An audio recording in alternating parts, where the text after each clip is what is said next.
अस्सलाम वालेकुम स्टूडेंट्स, कैसे हैं आप सब। उम्मीद करता हूँ खैरियत से होंगे। आज हम बात करेंगे प्रेजेंट परफेक्ट कंटिन्यूस टेंस की। प्रेजेंट परफेक्ट कंटिन्यूस टेंस को कहते हैं उर्दू में फेल हाल मुकम्मल जारी। प्रेजेंट परफेक्ट कंटिन्यूस टेंस में प्रेजेंट कंटिन्यूस भी आ जाता है और प्रेजेंट परफेक्ट भी आ जाता है। कैसे आ जाता है, जब आगे हम एग्जाम्पल्स लिखेंगे तो वहाँ पर मैं उसको मज़ीद एक्सप्लेन करूँगा। सबसे पहले जान लेते हैं कि कौन से ऐसे काम हैं जिनको बयान करने के लिए प्रेजेंट परफेक्ट कंटिन्यूस टेंस का इस्तेमाल किया जाता है। तो वो तमाम काम जो हमने माजी में शुरू किए थे लेकिन मौजूदा वक्त में भी वो काम जारी हैं, ऐसे तमाम कामों को बयान करने के लिए प्रेजेंट परफेक्ट कंटिन्यूस टेंस का इस्तेमाल किया जाता है। जैसा कि मैंने ये वीडियो बनाना आधा घंटा पहले या 30 मिनट या 10 मिनट पहले शुरू की थी, तो अभी तक ये वीडियो मैं बना रहा हूँ, ठीक है। यानी शुरू आधा घंटा पहले की थी लेकिन अभी भी ये काम चल रहा है, वीडियो बन रही है। तो ऐसे काम को बयान करने के लिए प्रेजेंट परफेक्ट कंटिन्यूस टेंस का इस्तेमाल किया जाता है। हर टेंस के उर्दू जुमलों की तरह इस टेंस के उर्दू जुमलों के आखिर में भी कुछ इलामात आती हैं जो कि इस तरह से हैं। ता रहा है, ती रही है, ते रहे हैं, ती रही हूँ, ता रहा हूँ। या फिर प्रेजेंट कंटिन्यूस टेंस की अलामात इसमें आएंगी, जैसा कि रहा है, रही है, रहे हैं। इनके साथ अगर तो जुमले के आखिर पर ये वाली इलामात आएंगी तो इनके साथ या फिर वक्त का जिक्र होगा या फिर पीरियड यानी अरसे का जिक्र होगा, यानी काम कितनी देर जारी रहा या काम कब शुरू हुआ था। ये दो बातें भी इस टेंस में आएंगी अगर उर्दू जुमले के आखिर पर अलामात इन अलामतों में से कोई एक अलामत हुई तो, ठीक है। जब हम एग्जाम्पल करेंगे तो उस वक्त मजीद में ये बातें एक्सप्लेन करूँगा। अब डायरेक्टली चलते हैं हम हेल्पिंग वर्ब्स की तरफ। हेल्पिंग वर्ब इसमें हैज़ और हैव इस्तेमाल होंगे, लेकिन साथ हमने सिर्फ बीन का इजाफा करना है। कैसे इजाफा करेंगे, अभी प्रैक्टिस करते हैं जुमलों की, तो वहाँ पर आपका ये जो कॉन्सेप्ट है वो भी क्लियर हो जाएगा। अब बात करते हैं सेंटेंसेस की। अच्छा, याद रखिएगा कि अगर उर्दू जुमले के आखिर पर ता रहा है आएगा या ती रही है, इस तरह की अलामात आएंगी तो उस जुमले का ताल्लुक प्रेजेंट परफेक्ट कंटिन्यूस के साथ होगा। लेकिन अगर हमारे पास जुमले के आखिर में रहा है, रही है, रहे हैं आ जाए और साथ वक्त का जिक्र आ जाए, यानी 5 बजे से 4 बजे से, सुबह से, दोपहर से या 2 घंटों से, इस तरह का कोई लफ्ज़ आ जाए जुमले में और आखिर पर रहा है, रही है, इस तरह की अलामात आएँ तो इस जुमले का ताल्लुक भी प्रेजेंट परफेक्ट कंटिन्यूस के साथ होगा। अगर तो वक्त का जिक्र ना हो, खाली जुमले के आखिर पर लिखा हो रहा है, रही है, तो फिर ये सेंटेंस प्रेजेंट कंटिन्यूस टेंस का होगा। अदरवाइज अगर ये अलामात हों और वक्त का जिक्र आ जाए तो ये सेंटेंस प्रेजेंट परफेक्ट कंटिन्यूस का होगा। और ये सेंटेंस वो खेलता रहा है, ये सेंटेंस भी प्रेजेंट परफेक्ट कंटिन्यूस का होगा।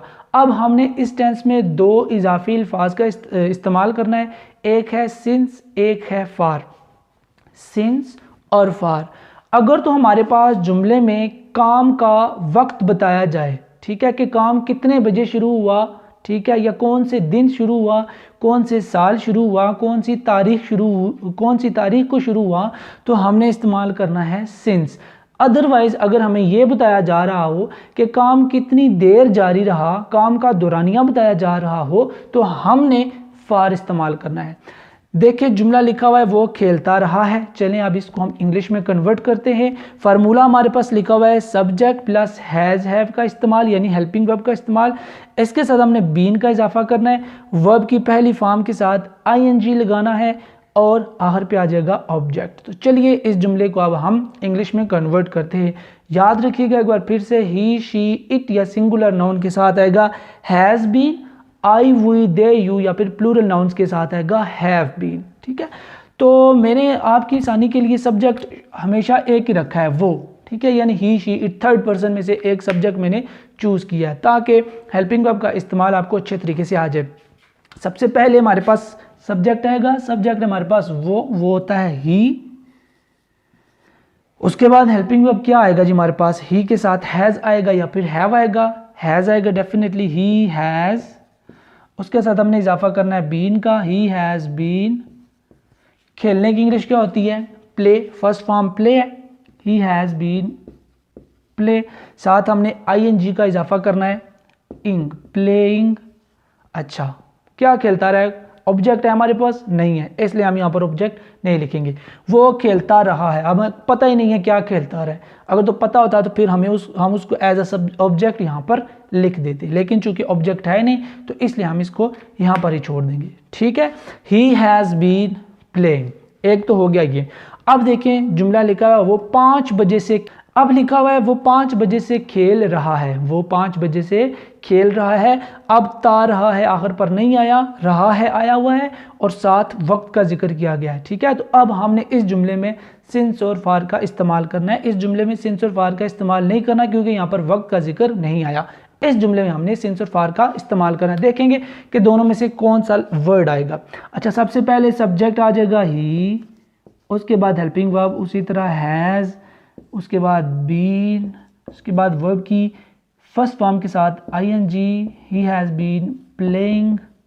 अच्छा, अब कब से खेल रहा था? 5 बजे से। मैंने आपको बताया है कि जब हमारे पास वक्त का जिक्र आ जाए, ये पता चल जाए कि कौन से दिन, कौन सी तारीख और किस वक्त से उसने खेलना शुरू किया है, तो फिर हमने इस्तेमाल करना है सिंस का। लेकिन अगर हमें यह बताया जा रहा हो कि वो कितनी देर खेलता रहा है या उसने कोई भी खेल कितनी देर खेला है, दौरानिया पता चले, तो फिर हमने फार का इस्तेमाल करना है। यहाँ दौरानिया नहीं पता चल रहा, यहाँ ये पता चल रहा है कि उसने खेलना कितने बजे शुरू किया था, 5 बजे शुरू किया था, इसलिए हमने यहाँ पर लगाना है सिंस। ठीक है, he has been playing since, कब से खेलता रहा जी? 5 o'clock, वो 5 बजे से खेल रहा है। क्लियर हो गया? उम्मीद करता हूँ आपको ये कॉन्सेप्ट क्लियर हो गया होगा। अब बात करेंगे नेगेटिव, इंट्रोगेटिव और WH इंट्रोगेटिव सेंटेंसेस की। बात करते हैं नेगेटिव सेंटेंस की। यहाँ पर 2 बातें जहन में रखने वाली हैं। जैसा कि मैंने आपको बताया कि सिंस और फार का इस्तेमाल होगा और हमने बीन का इजाफा किया है। ठीक है, हेल्पिंग वर्ब के बाद। सिंस और फार हमेशा आपने ऑब्जेक्ट के बाद यानी आखिर पर लगाना है। पूरा सेंटेंस स्ट्रक्चर पूरा करना है ऑब्जेक्ट तक, उसके बाद सिंस या फिर फार का इस्तेमाल करना है। दूसरी बात ये कि अक्सर स्टूडेंट्स ये गलती कर जाते हैं कि जो हमारा हेल्पिंग वर्ब होता है हैज़ या हैव, ये मैं नेगेटिव सेंटेंसेस की बात कर रहा हूँ, हैज़ या हैव के बाद वो बीन पहले लगा देते हैं और नॉट आगे लगा देते हैं। ठीक है, याद रखिएगा कि नेगेटिव सेंटेंस में हमने subject helping verb has have के बाद फौरन नॉट लगाना है मनफी जुमलों में, उसके बाद हमने बीन लिखना है। ठीक है, ऐसा नहीं करना कि आप हैज़ या हैव के बाद पहले बीन लिख दें और फिर नॉट लगाएं, इस तरह हमारा सेंटेंस गलत हो जाएगा। तो अब जुमला है वो नहीं खेलता रहा है, इस जुमले की इंग्लिश बनाते हैं वो नहीं खेलता रहा है। फार्मूला यहाँ पर लिखा हुआ है, मैं डायरेक्ट सेंटेंस लिखने लगा हूँ, आप लोग यहाँ पर देखते रहिएगा। सब्जेक्ट है ही, उसके बाद हेल्पिंग वर्ब हैज़, उसके बाद not, he has not plus उसके बाद आएगा been, he has not been, verb की पहली फॉर्म प्ले और साथ ing, he has not been playing, वो नहीं खेलता रहा है। अब हमने यहाँ पर सिंस भी नहीं लिखा, फार भी नहीं लिखा। क्यों नहीं लिखा? क्योंकि हमारे पास ऑब्जेक्ट भी नहीं है और सिंस और फार की ज़रूरत भी नहीं थी। यहाँ पर सिंस और फार की ज़रूरत पड़ेगी लेकिन ऑब्जेक्ट है ही नहीं। ठीक है, तो अब इस जुमले को कन्वर्ट करते हैं। सब्जेक्ट आ जाएगा ही हैज़ नॉट, उसके बाद बीन, वर्ब की फर्स्ट फॉर्म के साथ ing, he has not been playing. अच्छा, अब यहाँ पर लिखा हुआ है 5, तो हमने सिंस लगाना है या फार लगाना है? सिंस लगाना है। He has not been playing since, कब से नहीं खेल रहा था? 5 बजे से, 5 o'clock। He has not been playing since 5 o'clock। ठीक है, अगर तो हमारे पास यहाँ पर ऑब्जेक्ट होता तो हम सिंस और फार के पहले ऑब्जेक्ट लिखते और उसके बाद हमने सिंस और फार का इस्तेमाल करना था। ऑब्जेक्ट है ही नहीं, इसलिए हमने ऑब्जेक्ट के बगैर ही सिंस और फार का इस्तेमाल कर दिया। ठीक है, नेगेटिव सेंटेंस क्लियर हुआ। अब बात करेंगे इंट्रोगेटिव और WH इंट्रोगेटिव सेंटेंसेस की।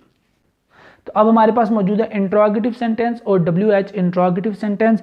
दोनों सेंटेंसेस को इंग्लिश में कन्वर्ट करने का फार्मूला बिल्कुल सेम है, फ़र्क है तो WH वर्ड का। इंट्रोगेटिव सेंटेंस में WH वर्ड नहीं है, WH इंट्रोगेटिव सेंटेंस में WH वर्ड है जो कि हमने शुरू में लगा देना है। तो सबसे पहले इंट्रोगेटिव सेंटेंस को कन्वर्ट करते हैं। क्या वो खेलता रहा है?